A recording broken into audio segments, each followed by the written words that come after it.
أهلا بكم في برنامج شخصيات من ماردين. إعداد وتقديم إبراهيم نزير. إخراج الأستاذ عصام أمين. يعني أستاذي هو عبر الخليط اللي صار معناته الثاني نحن في سؤالنا الحالي في وقتنا الحالي انه يا هل ترى ايش هو الفرق بين المحلميه والماردينيه من جهه وبين المحلميه والكوساويه اللي هن جبل الكوسه والراشديه والمخاشيه وهوك المناطق من جهه ثانيه، وطبعا ايش هو الفرق بين المحلميه والسعرتيه اهلنا في سعرت؟ نعم. شوف عين ابراهيم، شوف بالنسبه للمحلميه واهل ماردين الصور، اهل ماردين. شوف المحلميه هي قبيله كبيره، وكان يعني لها كانت يعني قبيله حتى لها وجود تاريخي. هذا الوجود التاريخي طبعا نقدر نلخصه من بدايه قياما بحركات الخوارج، وبعد حركات الخوارج طبعا كانت هي في صدر الاسلام، وبرز منهم كما قلنا في كثير قاده طلعوا منهم يعني من المحلميه الى جانب بني شيبان. بعدين ذكرن صاحب كتاب حسن كيف ابن المنشئ، برز منهم طبعا كان لهم قبيله موجوده اسمها المحلميه، وكان لهم امير اسمه مسعود المحلمي، وكان لهم بلد او جبل اسمه بلد المحلميه. انذكر في كتاب تاريخ حسن كيفة اللي الفه ابن المنشئ قبل اكثر من يعني شيء 800 ل 900 سنه يعني، ولكن هو وجودا لسه قبل 900 سنه، يعني وجودا في المنطقه قبل. ذكر ابن المنشئ بهذا الاسم المحلميه وجبل المحلميه، ولكن يا ترى هم تواجدوا بهالوقت بالذات؟ لا، اكيد وجودا قبل، وجودا يرجع لقبل الاسلام ويرجع الى الفتره اللي قاموا فيها بحركات الخوارج. اذا وجودا، وهذا السبب يخليني انه يعني معلش انه اسخر من شغله بني هلال. يعني بني هلال اليوم اللي طلعوا وانطلقوا من الجزيره العربيه باتجاه الشام، ومن الشام الى فلسطين، ومن فلسطين كملوا مسيرهم الى مصر، ومن مصر اعطاهم كل واحد دينار وقتها وقالوا نتيسر وطلعوا الى المغرب العربي. فنحن بهالفتره هي عام 444 يعني في القرن الحادي عشر. في القرن الحادي عشر المحلميه موجودين، وموجود جبل في منطقه طور عابدين، موجود بلد المحلميه، في قلاع موجوده اليوم في قلعه القلعه الجديده، هي من اكبر قلاع طور عابدين. ويذكر هو أدي الباسبريني احد المؤرخين السريان يقول في عام 1400 يذكر قلعه اسمها قلعه المحلميه في باسبرين، ويرجع يذكر يقول وفي قلعه الجديده، وعندما دخل آل بيك طويل التركمان احتلوها وطردوا منها المحلميه، من قلعه الجديده يسموها، وهي قلعه كبيره كانت في طور عابدين. يعني اذا هاي بال 1400، يعني هذا الشيء اولا ينقض انه او هذا الشيء طبعا يدحض مقوله انه نحن كنا مسيحيه قبل 400 سنه، ويدحض كمان مقوله دعاة الهلاليه انه نحن جينا وقام بني هلال تركوا لنا 100 واحد، 100 ايش، 100 حصان. الكلام غير كامل. يوم تقول محل 100 يعني معناتها انت ما كملت الجمله. ايش محل 100 ايش؟ محل 100 ايش كانوا؟ فهون تفسير خاطئ كان لاسم المحلمي، والسريان ذكروه بيت محلم، ما قالوا بيت الميت بيت. هذا الامر يشير انه نحن اولا وجودنا بالمنطقه قبل الميلاد، عفوا قبل المسيح، قبل الاسلام، وخرجنا بحركات ضد الامويين والعباسيين، الخلافتين الامويه والعباسيه، ووقفنا الى جانب صلاح الدين الايوبي يوم اللي اجى ليفتح المنطقه، فكنا مسلمين وقتها. فهي الامور يعني لازم ناخذها بالاعتبار. نحن الموضوع ما هو موضوع شوبره، نحن هلاليه، ولك يا عمي هلالي اثبت اين جاب الهلالي الى المنطقه. يا عمي اثبت انت اسمك محلمي، لك وجود تاريخي الى ما قبل الاسلام، تيجي تسويني قبل 700 800 سنه. عفوا بلا مقطوع حديثك استاذي، يعني نحن وقت يدعون انه نحن بني هلال طبعا يكون قتلوا حضاره الماضي كلياتها، بدايه حضارتنا في القرن الحادي عشر. هاي وحده. وثانيا استاذي يعني محل 100 باللغه العربيه الفصحى اللي كان قبل نحن نشتهر فيها، انه محل 100 ما هي باللغه العربيه الفصحى هي ما هي كمحل 100 مثلا. نعم.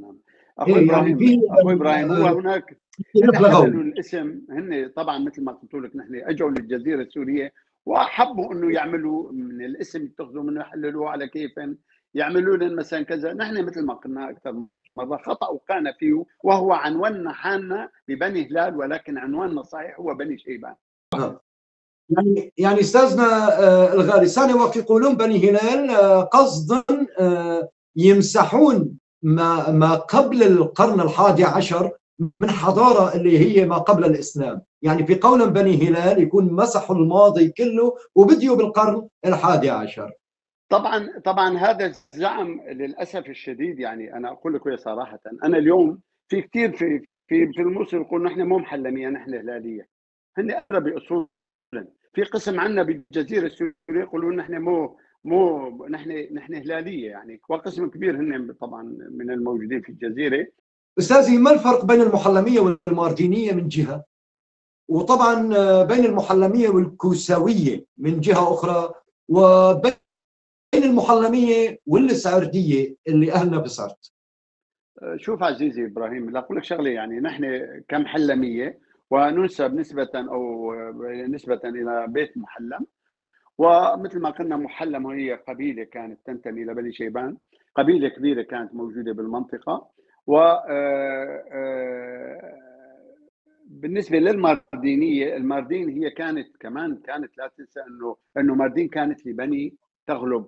يعني حتى في اشعار تقول حتى للاخطل، وفي عندك للجرير في اشعار مثلا عم بيحكي فيها الاخطل اللي كان التغلبي وهو مسيحي طبعا كان قال تسامى ماردون بها الثريا. ماردين يعني سماها ماردون لانه ماردون جمع مارد في الفاعل بالرفع بالواو والنون، ولكن في النصب والكسر بالياء والنون. فقال تسامى ماردون به الثريا فأيدي الناس دونهم قصار. فرجع كمان يعني في قول جرير يقول يا خرزة تغلب إن اللؤم حالفكم ما دام في ماردين الزيت يعتصر. يعني هاي أكبر دلالة على أنه بني تغلب كانوا في ماردين، كانت القبائل العربية موجودة في ماردين. نعم، يعني هم عرب من الأصل ولم يتعربوا. وماذا قولك عن الادعاءات إن كانوا سريان وتعربوا؟ أنت تعرف يعني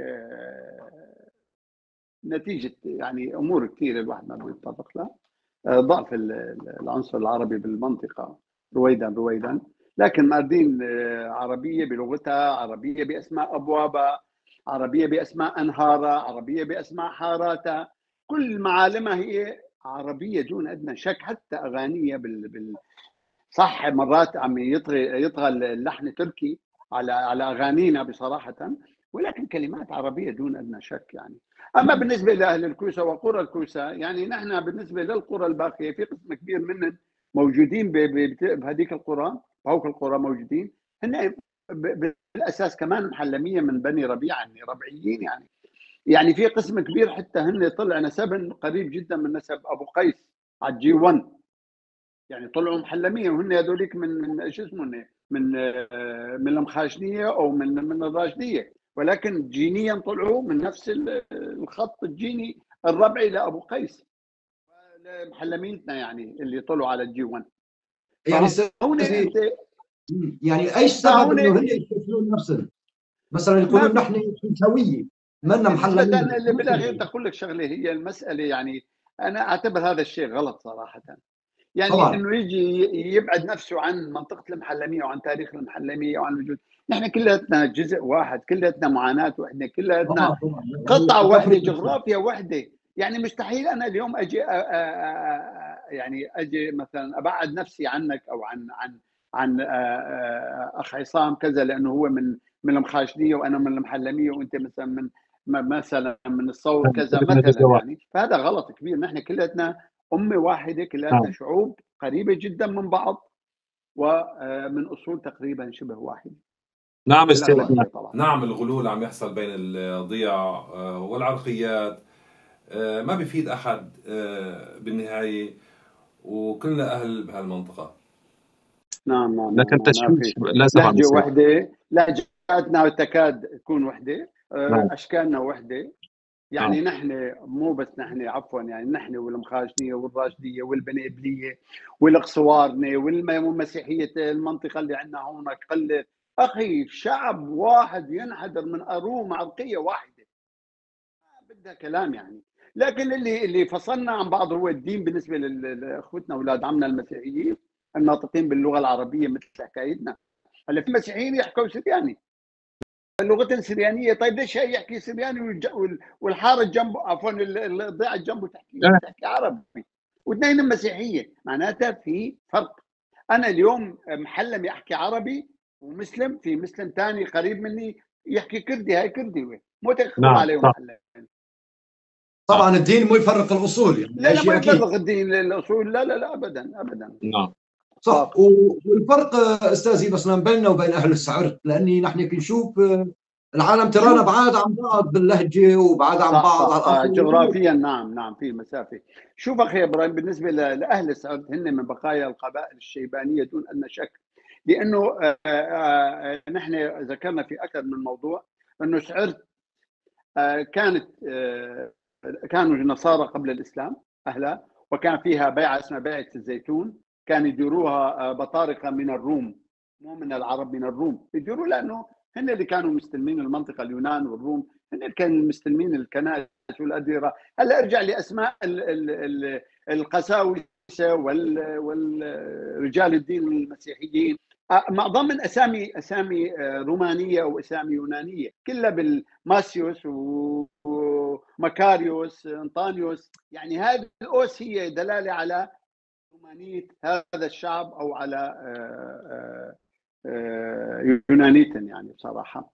لكن العربي عربي يعني. هلا في عندك مثلا قلعه، مثلا في عندك كنائس لليوم اسمها مثل دير العمر، اسمه دير العمر، اسمه مثلا عندك دير الزعفران، دير القائم، عندك دير الزيتون او كنيسه الزيتون. يعني في اسماء عربيه موجوده لليوم، وخاصه في القرى العربيه المسيحيه العربيه مثل قلت. انا رحت وزرت قلت، فيها كنائس لليوم تحمل صح اسمها كنيسه سريانيه، اسمها بروتستانتيه، اسمها ولكن اسماء الكنائس اسماء عربيه، اديره عربيه.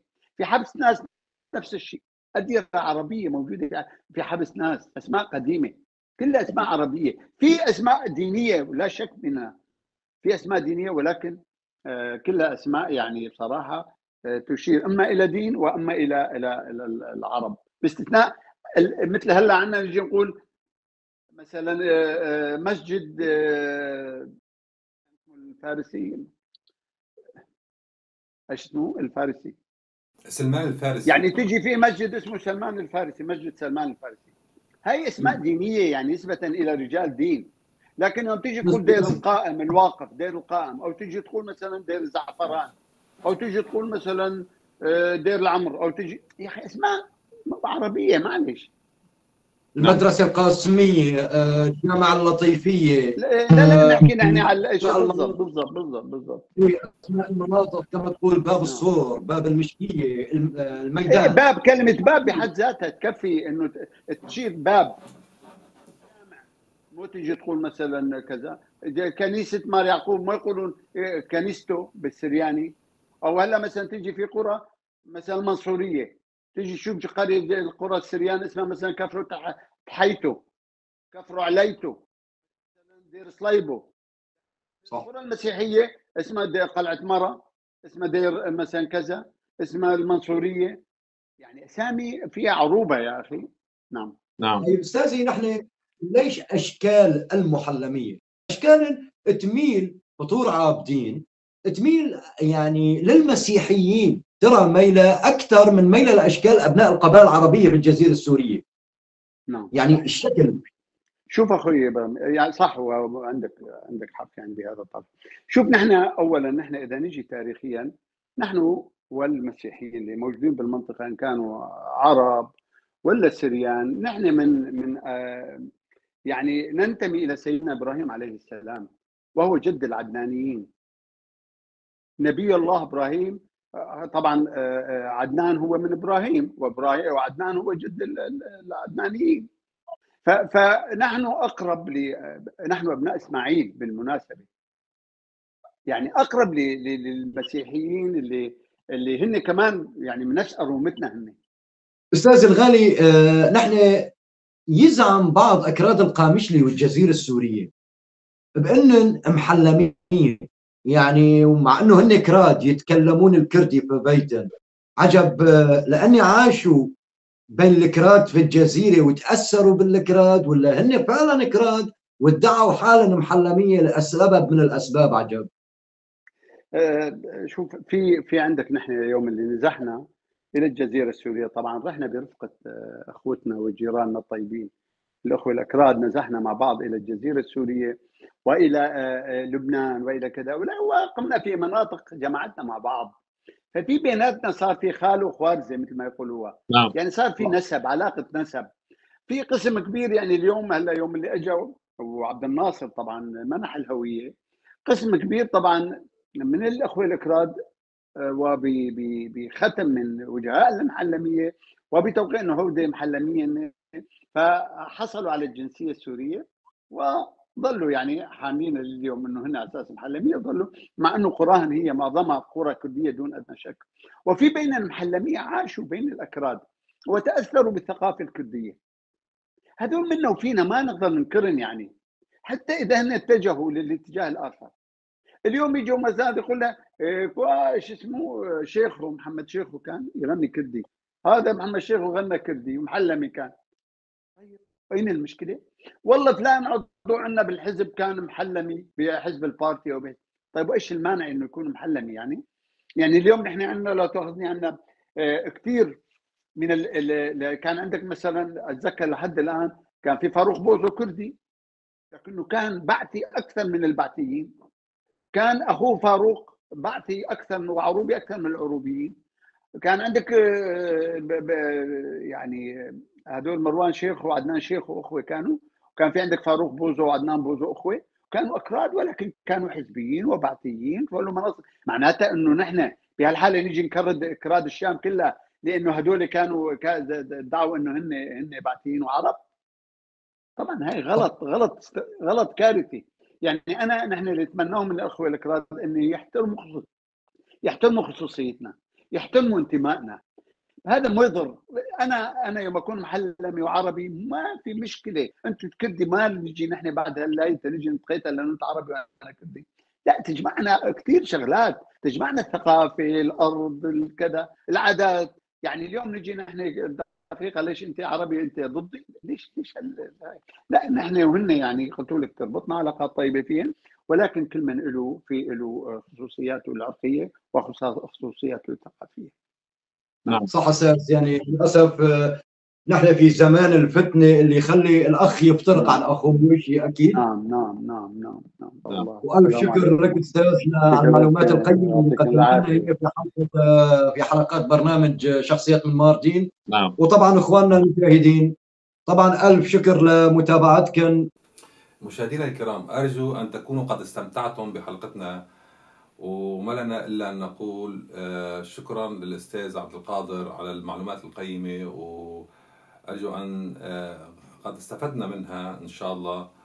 ولا تنسوا الاشتراك بقناتنا على اليوتيوب وعلى الفيسبوك. والسلام عليكم ورحمة الله وبركاته، إلى حلقة قادمة إن شاء الله.